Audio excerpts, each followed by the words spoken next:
The woman took out an egg and found it surprisingly light. After a moment of contemplation, she crushed the egg in her hand, only to discover it was empty inside. She picked up another one, but it was hollow too. Following that, the woman crushed an entire box of eggs, and to her surprise, every single one was empty. Infuriated, Alice told her husband about the incident. Unexpectedly, upon hearing this, her husband panicked, rushed back to the office to work overtime, and when returned he claimed the issue had been resolved. Alice, feeling confused, listened without further inquiry. Sure enough, from that day on, Alice never encountered empty eggs again. The couple lived in a peculiar community, where every morning at 8 o'clock all wives would see their husbands off to work, do household chores at 9 o'clock, and gather for free yoga practice at 10 o'clock. In the afternoon, everyone would sunbathe by the pool. Although their life seemed leisurely, it left her feeling dull and monotonous, so she decided to leave the town and see what the outside world was like. However, when she reached the final destination, the driver said company rules prohibited him from going any further. Coincidentally, a plane crashed ahead. Alice urged him to help with the rescue, but the driver insisted on turning back. Left with no choice, Alice walked alone towards the direction of the crash. She struggled to cross the mountains near the town, and on the mountaintop she encountered a strange structure. Approaching it, she peered through the glass and saw an unfamiliar scene. Suddenly, the glass emitted a burst of red light, and a dizzying sensation overcame her. Alice fainted.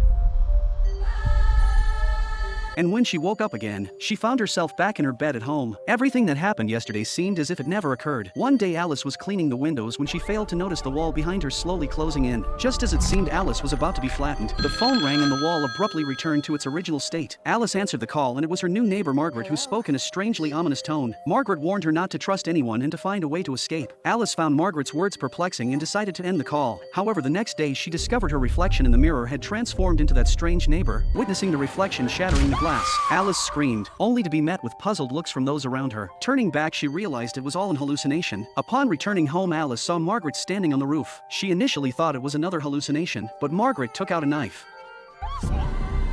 Alice realized this was not a hallucination. Margaret was eventually taken to the hospital, and Alice started pondering Margaret's initial warning. Could the entire community be fake? Lost in thought, Alice wrapped her face with plastic wrap, only to be abruptly brought back to reality by the overwhelming sensation of suffocation. Witnessing this, her husband promptly took her to see a mental health professional. After a series of examinations, Alice's physical health was deemed normal. However, when she mentioned Margaret's situation, the doctor's demeanor changed. He mentioned Margaret's case was complex and couldn't be disclosed. Suspecting something was amiss, Alice took advantage of the doctor's absence, quietly opened his briefcase and retrieved Margaret's file. Upon examining it, she found some words written on its subject: refused care, final warning. From then on, Alice never saw her again. Curiously, at a company gathering, Alice discovered that even Margaret's husband had been dismissed by the company. The neighborhood seemed to have a close connection with the company, as all husbands worked there. It occurred to Alice that although she saw her husband off every day, she never knew the nature of his work. When she inquired, he claimed to be a regular programmer, and all her friends' husbands had the same job. Alice believed there was more to the story and made a bold decision to confront the company's boss during a banquet and uncover the truth. The group of couples were chatting each other, but to their surprise, they discovered that everyone was from Philadelphia. Moreover, their first encounters with their husbands all took place on a train. Everyone thought it was a beautiful coincidence, but only Alice found it very frightening. Upon her questioning, all the wives recalled that their last beach trip was in October of the previous year. Alice questioned the founder of the company about what the company actually did and whether they had tampered with everyone's memories, trapping them forever in this seemingly perfect community. The founder thought Alice must be mentally ill to speak such nonsense, and the gathering ended on an unpleasant note. Alice, holding her husband, said she couldn't stay here anymore and hoped he could take her away from this town. Seeing her pitiful expression, the husband reluctantly agreed to leave that night. However, when the two arrived at the car, the husband suddenly apologized, and the next moment a group of people in red rushed out, forcibly taking Alice away.